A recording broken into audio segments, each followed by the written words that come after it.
All right, guys, Steve Sleepy C, and we are still here at the 2010 iHobby, FlyingGiants.com, and I am standing here with Mr. Mike McConville. And Joe Null, 2010, perusing the grounds, and we come across these big, beautiful orange airplanes. I said, wow, that looks like a 40% plus Sukhoi. Kind of like he took the one that we all know and love, put a really, really cool covering scheme on it, and made it bigger. Oh, yeah, we don't know anything about that. I just had these. We're just making these. I don't know. Now it's 6 months later, and what pops on the horizon sight but a 40+% Sukhoi designed by the man himself. How do you answer these charges, sir? No contest.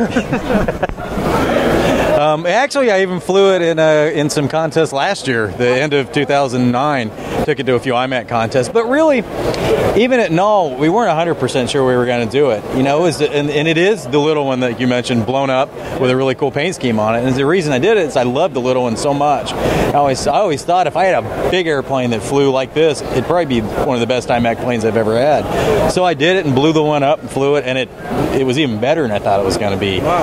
And so really wanted to, you know, a plane like that, does it really fit us? And we weren't sure, so I wanted to kind of get some feedback. So I took it to a few contests the end of last year and took it to Null this year and just wanted to kind of gauge the interest in it. And it was really big, you know. So, you know, by the end of Null, we knew we were gonna produce it. Okay. But I couldn't really say then, and right. And there's still a lot of ducks to kind of get lined up before we could, you know, say when, because at that point I couldn't have said how much or when. Right. And now we know. Well, after the success of the 260, I mean, everybody loves the way the 260 flies.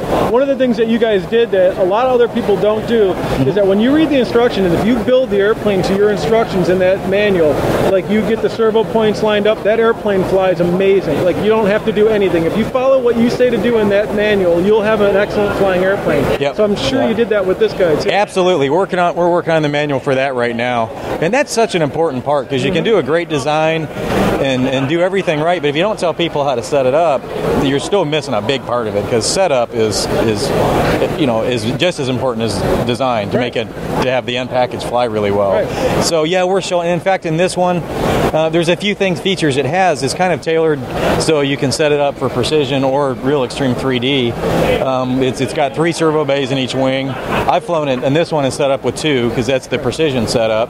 8711s then in those guys? Yeah, 80. Yeah, I've got 89s in this one. But if the guy that wants to jack the throws up, yeah. I got 89s, 87s are so last year, guys. Totally, you know. But you can put the 3rd servo in the aileron. You can put a 2nd servo in the elevator. If you want to run real high throws and fly it really hard and aggressive, then you could do it. But we're going to have the setup in there for both, all the hardware in there for both. So still nothing left to the imagination, you know. However way a person wants to fly it real competitively in IMAC or go crazy 3D, it's there for them. It's there for them. All right, yeah. An important question. When's this guy ship? We're looking at March. Okay, so this just in coming time for spring. flying season. Yeah, yeah. I should probably say spring, because March is the goal. You never know. I mean, delays can happen, but things are looking good right now. Things are lining up. Really kind of final details to get into production right now. Okay. So it's looking good. Good. All right, well, you guys are seeing it here first. What percentage is it? 40? Percentage is it's 3.1 meter, which is 122 inch. Okay. It's a little bigger than the average 40% airplane. You know, airplanes, I think the percentage is, I didn't say that because it depends on how big their full scale is. Right. And Sukhois are bigger than extras. Right. So it's about 38%. Right.